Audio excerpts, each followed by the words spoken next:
Welcome to Smart Sprout junction.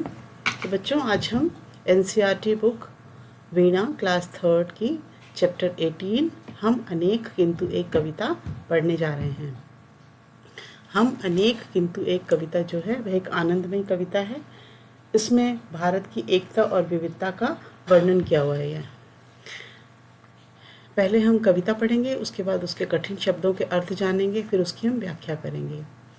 है कई प्रदेश के किंतु एक देश के, विविध रूप रंग हैं भारत के अंग हैं।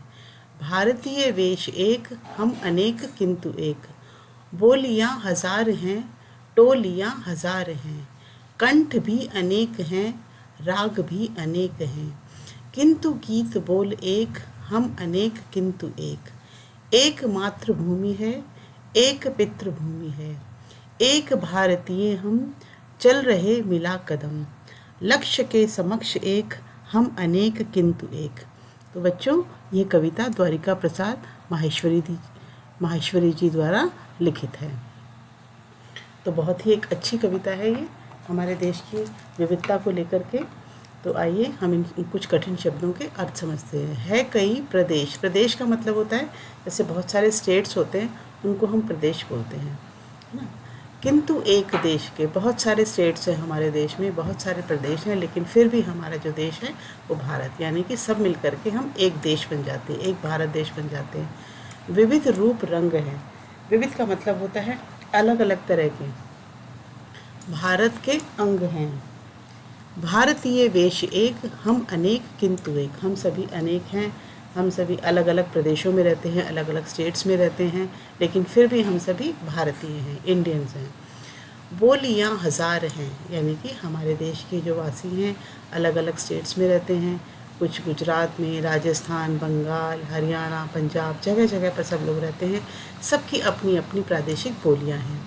टोलियां हजार हैं, उन टोलियों में भी, उन प्रदेशों में भी अलग अलग उनके समूह बटे हुए हैं।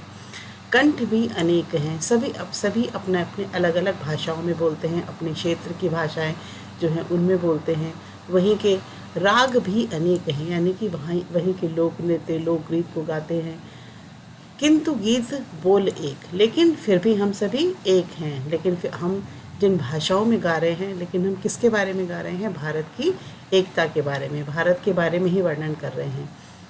हम अनेक किंतु एक, हम अलग अलग भाषाओं के हैं, अलग अलग हमारी वेशभूषा है, अलग अलग हमारा खान पान है, लेकिन फिर भी हम सभी भारतीय हैं। एक मातृभूमि है, मातृभूमि मतलब जो हमारी, जहाँ हमने जन्म लिया है वह हमारी मातृभूमि कहलाती है।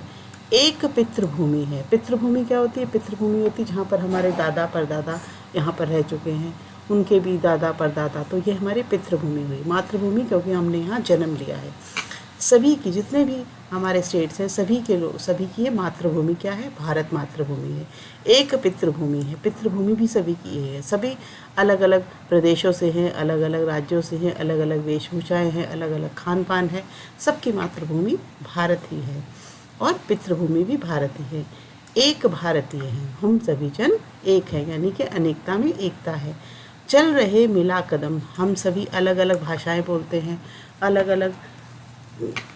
अलग तरह के कपड़े पहनते हैं, अलग अलग हमारे लोक नृत्य हैं, हमारी संस्कृति भी कहीं कहीं पर भिन्न भिन्न है, लेकिन फिर भी जो हमारा नारा क्या है? वो हम भारतीय हैं, फिर भी हम भारतीय कहलाते हैं क्योंकि हम भारत देश में रहते हैं। लक्ष्य के समक्ष एक, समक्ष मतलब सामने। हमारा लक्ष्य क्या है? हमारा जो भारत ही है, हमारा भारत, हमारे भारत की जो विविधता है उसमें एकता में ही हमारा जो मेन लक्ष्य है। हम अनेक किंतु एक, हम अनेक हैं लेकिन फिर भी हम सब मिलकर एक हैं। तो बच्चों, एक बार फिर से समझ लेते हैं। प्रदेश का मतलब जितने भी हमारे जो एक बड़े एक देश के जितने भी क्षेत्र आते हैं अलग अलग, जिनको स्टेट्स बोलते हैं, वह प्रदेश कहलाते हैं। विविध मतलब अलग अलग तरह तरह के। बोलियां भाषाएं, टोलियां समूह। कंठ मतलब हमारे गले से जो आवाज़ निकलती है, राग गीत। मातृभूमि हमारी जन्म स्थान। पितृभूमि ये भी है जहाँ हमारे दादा दादी, उनके परदादा वो सब रहे हैं, वह सारे के सारे क्या कहलाएंगे? लक्ष्य के समक्ष, समक्ष हमारा एक।